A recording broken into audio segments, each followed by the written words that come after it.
വീടിൻ കാവൽ ശീമോനും. എനിക്ക് മനസ്സിലാകുന്നില്ല, കാവൽ ശീമോൻ തോമ എന്നെ വേറെ വല്ല വഴിക്ക് പോയോ? ഈ ശീമോൻ വന്ന് കാവൽ നിൽക്കുന്നത് ഈ ഗൾഫുകാരുടെ ഒക്കെ വീട്ടിൽ ഓരോ ഓട്ടോറിക്ഷക്കാർ കാവൽ നിൽക്കുന്നല്ലോ. എന്തുവാടേ വീടിൻ കാവൽ ശീമോൻ എന്ന് പറഞ്ഞാൽ? അപ്പൊ നിന്റെ തോമ അവിടെയൊന്നും ഇല്ലേ? അതോ പുള്ളിക്ക് പ്രാപ്തിയില്ലേ? അപ്പൊ ഇതൊക്കെ തന്നെ അബദ്ധമാണ്. അതായത് ലിറ്റർജിയെ പരിശോധന ചെയ്യാൻ ശ്രമിക്കുകയാണ്. ലിറ്റർജിയെ പരിശോധന ചെയ്യാൻ ശ്രമിക്കുന്ന വിഡ്ഢിത്തമാണ് ഇവർ കാണിക്കുന്നത്. അപ്പൊ അതുകൊണ്ട് ഇന്ത്യൻ ഓർത്തഡോക്സ് വിഭാഗത്തിൽപ്പെട്ട ഓരോരുത്തരും മനസ്സിലാക്കണം, യാതൊരു ലെജിറ്റിമസിയും ഇല്ലാത്ത, നീതിയില്ലാത്ത, നീതീകരിക്കുവാൻ കഴിയാത്ത, അധമമായ, അധാർമികമായ, അങ്ങേയറ്റം നിന്ദ്യമായ, ഹീനമായ, ലജ്ജാകരമായ, ജുഗുപ്സാവഹമായ ഒരു പ്രവൃത്തിയായിരുന്നു 968 നിങ്ങൾ വീണ്ടും ലെറ്റർ ഹെഡിൽ കൊണ്ട് എഴുതി വെച്ചത്. അതിനെ സാക്ഷ്യപ്പെടുത്തുന്നത് നിങ്ങളുടെ മെത്രാനാണ്. ഇപ്പൊ പറയും അദ്ദേഹം യാക്കോബയുടെ ചാരനാണ്, അദ്ദേഹം മുൻ യാക്കോബക്കാരൻ. എന്നാ പിന്നെ ഇറക്കി വിടണം. ഗലാത്യർ 5:12 പൗലോസ് പറയുകയാണ്, ഈ പരിച്ഛേദന ചെയ്യണം എന്ന് പറഞ്ഞ് നിങ്ങളെ കലഹിപ്പിക്കുന്നവരുണ്ട്. അപ്പൊ അഗ്രചർമ്മമുണ്ട്. ഈ പുരുഷ ലിംഗത്തിന്റെ അഗ്രചർമ്മമാണ് ഈ പുരുഷന്റെ ലൈംഗിക അവയവത്തിന്റെ അഗ്രത്തിലുള്ള അല്പം തൊലി, ആ ഫോർസ്കിന്നിനെ റിമൂവ് ചെയ്യുക. അപ്പൊ ആ ലിംഗത്തെ പറ്റി ചിന്തിച്ച് ലിംഗത്തിന്റെ അഗ്രത്തിലെ ആ സ്കിന്ന് റിമൂവ് ചെയ്യുന്നതിനെ പറ്റി ശാഠ്യം പിടിച്ചുകൊണ്ട് വന്ന് നിങ്ങളെ കലഹിപ്പിച്ച് വഴക്കുണ്ടാക്കുന്ന ഇവന്മാരില്ലേ, ഇവന്മാരുടെ അംഗച്ഛേദം ചെയ്യണമെന്നാണ് പൗലോസ് എഴുതി വെച്ചിരിക്കുന്നത്. എന്ന് പറഞ്ഞാൽ ഇവരുടെ അറ്റം മാത്രമല്ല, അടി ചേർത്ത് വെട്ടിക്കളയണമെന്ന് അങ്ങനെ എഴുതി വെച്ചിരിക്കുന്നു. ഇത് ഈ നമ്മൾ ഈ തർജ്ജിമ ചെയ്ത് ഇങ്ങനെ വരുമ്പം വാട്ടർ ഡൗൺ ആയിപ്പോയി. ഇതിന്റെ അർത്ഥം മനസ്സിലാകുന്നില്ല. പൗലോസ് എഴുതിയിരിക്കുന്നത് അതാണ്. വളരെ ഗൗരവമായിട്ടും വളരെ കർക്കശമായ ഭാഷയിൽ. ഇപ്പൊ ഞാൻ ലൈവിൽ പറയുമ്പോൾ ചില ആളുകൾ പറയുന്നുണ്ട്, ഇത് പൊളൈറ്റ് ആയിട്ട് പറയിച്ചുകൊണ്ട് സോഫ്റ്റ് ലാംഗ്വേജിൽ പറയണം. എന്ത് സോഫ്റ്റ് ലാംഗ്വേജ്? പൗലോസ് എന്ത് സോഫ്റ്റ് ലാംഗ്വേജ് ഉപയോഗിച്ച് ഇവിടെ വന്ന് വഴക്കുണ്ടാക്കുന്ന അവന്റെ ഒക്കെ അടിചേർത്ത് വെട്ടിയാക്കാൻ എഴുതി വെച്ചിരിക്കുന്നു. പിന്നെ അത് തർജ്ജിമ ചെയ്ത് സോഫ്റ്റ് ആക്കിയിട്ട് നിങ്ങളെ കലഹിപ്പിക്കുന്നവർ അംഗച്ഛേദം ചെയ്തുകൊണ്ടാൽ കൊള്ളായിരുന്നു. ഈ അങ്ങനെ ഞാൻ ഈ ഒരു മരിച്ച വീട്ടിലെ ഈ ബൈബിൾ വായനയുണ്ട്. അപ്പം ഒരാളിരുന്ന് വായിക്കുന്ന ഞാൻ കേട്ടത് ഈ ഭാഗമൊക്കെ. അപ്പൊ എനിക്കാണ് ചിരിയും വരും. കാരണം ശവം വെച്ചോണ്ടിരുന്ന് വായിക്കുകയാണ്. നിങ്ങൾക്ക് ഭിന്നാഭിപ്രായം ഉണ്ടാകില്ല എന്ന് ഞാൻ കർത്താവിൽ ഉറച്ചിരിക്കുന്നു. എന്നാൽ നിങ്ങളെ കലഹിക്കുന്നവൻ ആരായാലും ശിക്ഷാവിധി ചുമക്കും. ഞാനോ സഹോദരന്മാരെ ഇപ്പോഴും പരിച്ഛേദന പ്രസംഗിക്കുന്നു എന്ന് വരികിൽ ഇനി ഉപദ്രവം സഹിക്കുന്ന എന്തങ്ങനെയെങ്കിൽ ക്രൂശിന്റെ ഇടർച്ച നീങ്ങിപ്പോയല്ലോ. നിങ്ങളെ കലഹിപ്പിക്കുന്നവർ അംഗച്ഛേദം ചെയ്തുകൊണ്ടാൽ കൊള്ളായിരുന്നു. എന്താ വലിയ ആത്മീയ വിശാലം പറയുന്ന പോലെയാണ്. എന്ന് പറഞ്ഞാൽ ഈ വിഷയത്തിൽ തർക്കം ഉണ്ടാക്കുന്നതിന്റെ അടി ചേർത്ത് മുറിക്കണം. ഇത് ഇന്ത്യൻ ഓർത്തഡോക്സ് വിഭാഗക്കാർക്കുള്ള വാണിംഗ് ആണ്. എന്തിനാണ് ഈ കലഹമുണ്ടാക്കുന്നത്? പുരാതനമായ ഒരു സഭ നിലനിൽക്കുന്ന സുറിയാനി സഭയാണ്. ആ സഭയുടെ ഒരു ഇടവകയാണ് മലങ്കരയിലുള്ളത്. മലങ്കര ഇടവക പത്രിക എന്നായിരുന്നു ഇവിടുത്തെ പത്രത്തിന്റെ തന്നെ പേര്. ഇന്ന് ഒരു പൊട്ടനത് ഫേസ്ബുക്കിൽ എടുത്ത് അതിനകത്തെങ്ങാണ്ട് പുലിക്കോട്ട് തിരുവേനി അധ്യക്ഷനാണ്. അത് ഇടവകയുടെ അധ്യക്ഷനാണ്. മലങ്കര ഇടവകയുടെ ശ്ലൈഹിക സഭയാണ്. ആ ശ്ലൈഹിക സഭയുടെ ശ്ലൈഹിക ആസ്ഥാനവും ശ്ലൈഹിക സിംഹാസനവും ഏതാണ്? അത് മനസ്സിലാക്കണ്ടേ? അതല്ലേ യഥാർത്ഥ സഭ. അല്ലാതെ ഓരോരുത്തരും കുറ്റിയും പറിച്ചുകൊണ്ട് അവിടെ ഇവിടെ മുളക്കുഴയിലും തിരുവല്ലായിലും കുമ്പനാട്ടും ദേവലോകത്തും ഒക്കെ സഭയുണ്ടാക്കുന്നു. കറിയാട് സഭയും ചെറിയാട് സഭയും മേരിക്കുട്ടിയുടെ സഭയും അങ്ങനെ പല സഭകളുണ്ട്.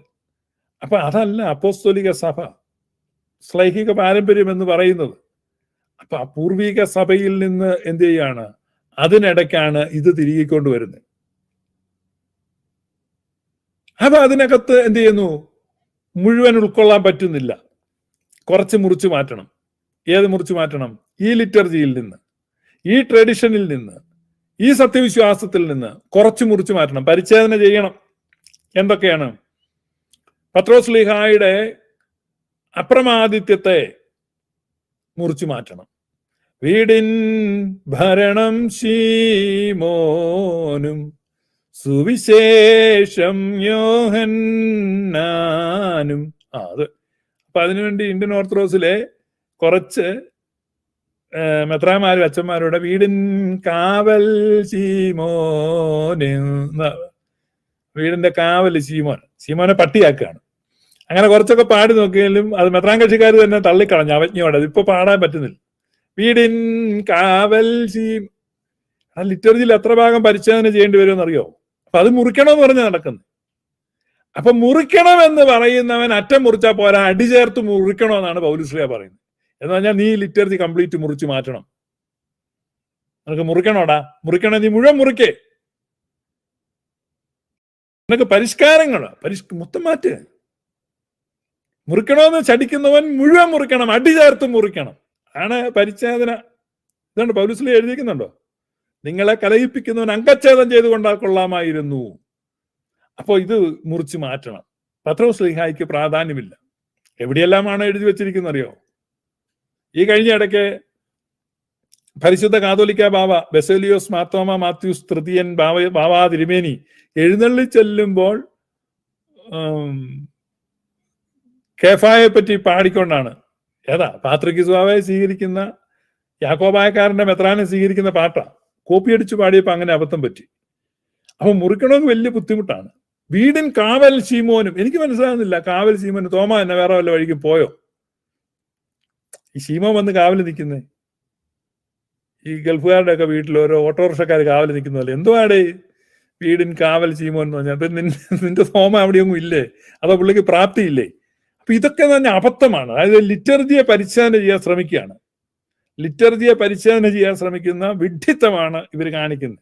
അപ്പൊ അതുകൊണ്ട് ഇന്ത്യൻ ഓർത്തഡോക്സ് വിഭാഗത്തിൽപ്പെട്ട ഓരോരുത്തരും മനസ്സിലാക്കണം, യാതൊരു ലെജിറ്റിമസിയും ഇല്ലാത്ത, നീതിയില്ലാത്ത, നീതീകരിക്കുവാൻ കഴിയാത്ത, അധമമായ, അധാർമികമായ, അങ്ങേയറ്റം നിന്ദ്യമായ, ഹീനമായ, ലജ്ജാകരമായ, ജുഗുപ്സാവഹമായ ഒരു പ്രവൃത്തിയായിരുന്നു 968 നിങ്ങൾ വീണ്ടും ലെറ്റർ ഹെഡ് കൊണ്ട് എഴുതി വെച്ചത്.